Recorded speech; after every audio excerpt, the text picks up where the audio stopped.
Підступний арешт і звіряче вбивство. Цього дня у 1918-му російські більшовики затримали Номана Челебіджихана, першого муфтія мусульман Криму і першого голову уряду Кримської Народної Республіки.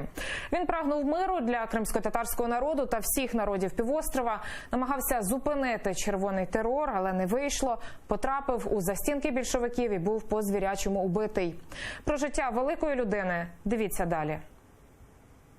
Слова муфтия, настоящего патриота и подлинного героя из стихотворения, ставшего национальным гимном крымских татар.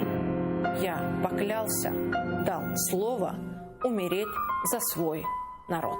Готовність віддати життя за свій народ Номан Челебіджихан загартовує з юнацтва. На півострові з соратниками розробляє стратегію національної боротьби. Лютневу революцію в Петербурзі та відсторонення царя у 1917-му Челебіджихан сприймає як шанс. Они понимали, что это тот самый момент, то самое время, когда можно что-то изменить в лучшее для своего народа, что пала империя, что нужно создавать новую государственность, основы новой государственности. И вот тогда зародилась идея о создании Народно-демократической республики, Крымской Народно-демократической республики. Перший всекримський мусульманський з'їзд обрав Челебіджихана першим муфтієм Криму та головою мусульманського виконавчого комітету. І вже за кілька місяців створюються духовні та земельні управління, реформуються заклади освіти, запускаються національні газети, народжується національна партія. І вже у листопаді скликається перший курултай, на якому проголосили Кримську Народну Республіку. Челебіджихана головою уряду. Затверджено проект Конституції.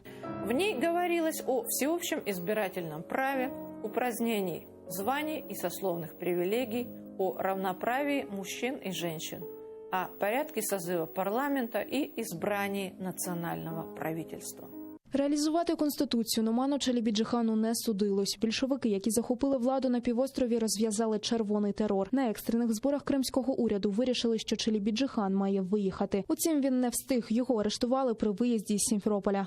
Его соратники пошли договариваться как раз-таки с Жаном Миллером, который возглавлял вот этих большевиков. И Миллер тогда пообещал, что Номану Челебіджихану ничего не будет, но мы сейчас не можем его освободить из тюрьмы, он в любом случае должен какое-то время быть в тюрьме, будет расследование, его отпустят. Он обманул соратников. На судилище над Челебіджиханом нікого не пустили і, звинувативши його у націоналізмі, військовому спротиву більшовикам, зберіганні зброї, за місяць, у лютому 18-го, розстріляли. Его не имели права расстреливать и казнить, потому что он был в духовном сане, он был муфтием, но, естественно, для большевиков это не имело никакого значения и, наоборот, сыграло против него. З арештом Номана Челебіджихана припинив існування і курултай кримсько-татарського народу. Ще з 14 на 15 січня 1917 року, коли активісти зібрались, щоб вирішити, як діяти далі, більшовики під пальбу вірвались до зали. Ворвались большевики и начали стрельбу. Им сказали, что крымские татары здесь содержат чуть ли не военный арсенал. И тогда из воспоминаний Шефики Гаспринской она говорила, если бы они нашли хотя бы одну единицу оружия, то мы бы все подверглись расстрелу.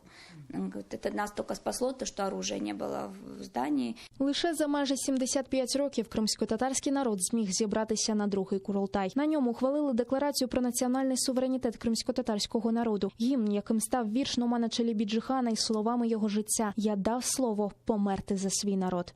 Вікторія Бойко, Заман, АТР.